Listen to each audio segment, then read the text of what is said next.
Bien, el Evangelio de este domingo nos trae la transfiguración de Jesús en este tiempo de Cuaresma. Recuerden que estamos en el segundo domingo de marzo, donde culmina la primera semana de este tiempo de Cuaresma, para darle comienzo a la segunda, por supuesto.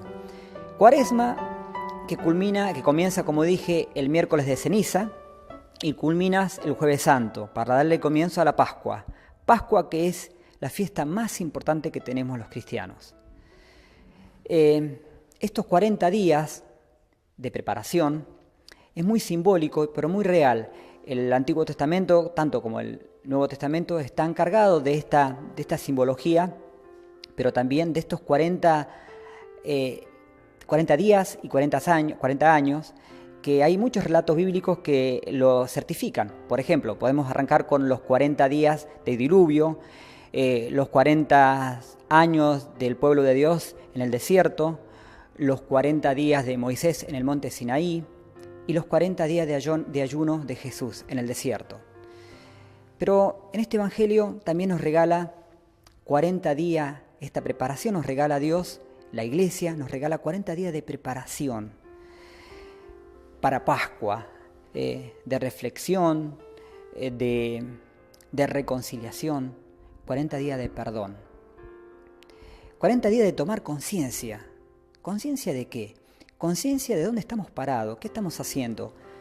Aquellas cosas que son de Dios y aquellas cosas que no son de Dios. Aquellas cosas que no son de Dios son las cosas que nos quitan la paz, lo que nos quita la alegría de vivir, la esperanza, la fe. Entonces tenemos que estar pensando y tomar conciencia dónde estamos parados, hacia dónde nos dirigimos. Esta es una hermosa oportunidad que nos trae la Iglesia, esta preparación para recibir a Jesús. No hay Pascua sin crucifixión y sin resurrección. Por eso es tan importante saber hacia dónde nos dirigimos. Y este Evangelio precisamente nos trae la transfiguración de Jesús.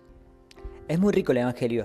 Hay en ocasiones donde Dios habla muy claro, que no necesita más palabras que las que se escuchan. Jesús comienza este Evangelio, este relato, donde dice que elige a 3 discípulos, a 3 de sus apóstoles, a Pedro, a Juan y Santiago. Y no es casualidad.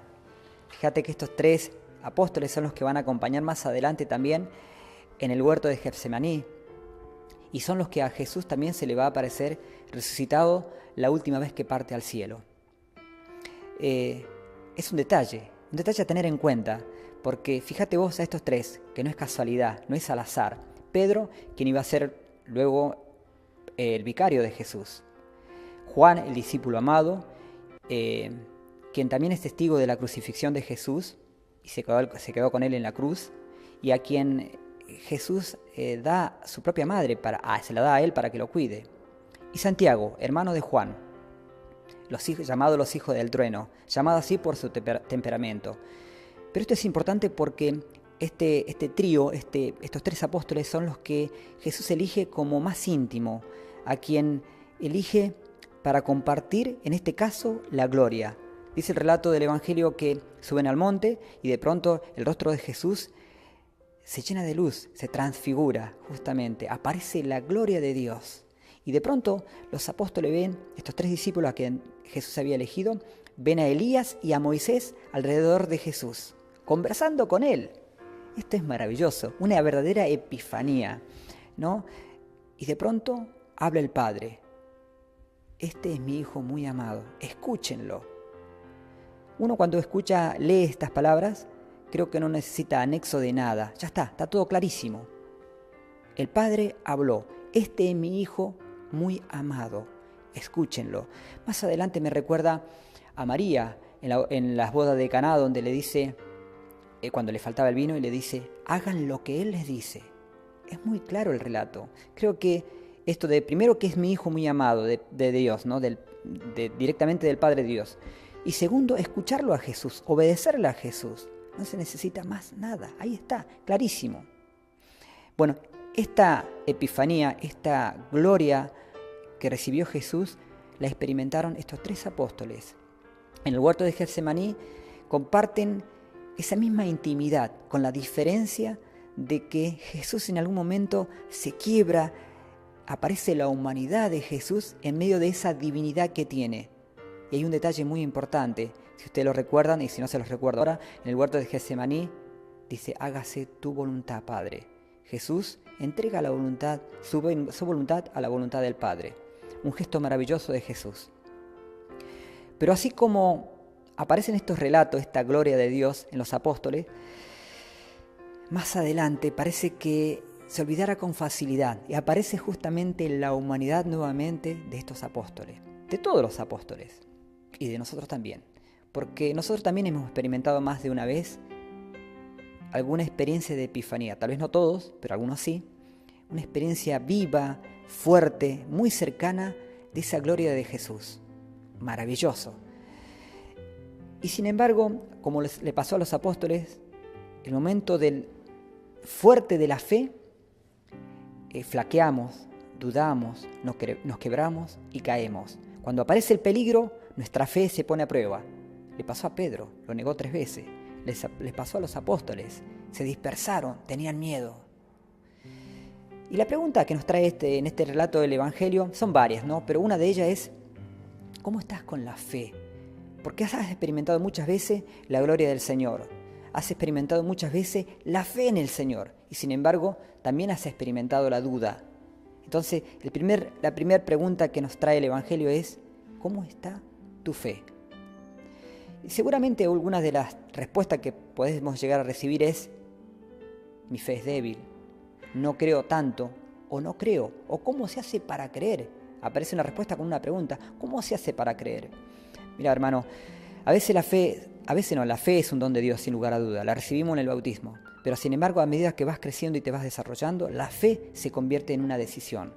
Muchas veces los que creen no creen tanto y muchas veces los que no creen pueden llegar a creer.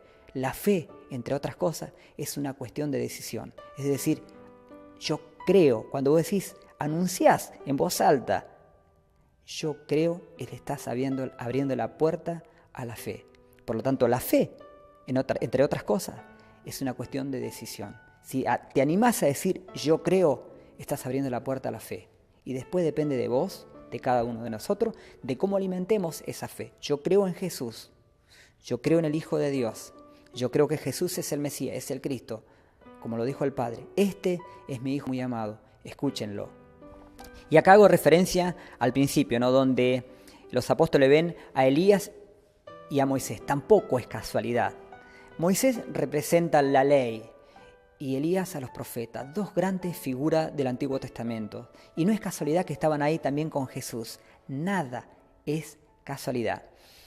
Pero el detalle más importante que nos trae este Evangelio, al menos uno de los detalles más importantes, es la intimidad. Jesús se apartó, se elevó, se tomó la molestia de caminar, de avanzar hacia un cerro alto, a encontrarse con Dios, para orar, para rezar y compartir esta experiencia con los suyos. Así que otra de las grandes preguntas que nos trae este Evangelio es la intimidad. ¿Cuándo fue la última vez que tuviste esa intimidad con Dios, con tu Padre? ¿Cuándo fue la última vez que tuviste la intimidad con el Hijo? ¿Cuándo fue la última vez que tuviste la intimidad con el Espíritu Santo?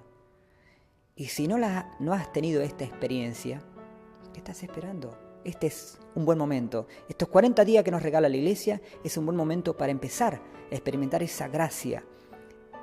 Por eso este Evangelio es tan rico, porque nos da la oportunidad de experimentar con los apóstoles esta experiencia, esta gloria de Jesús. Es maravilloso.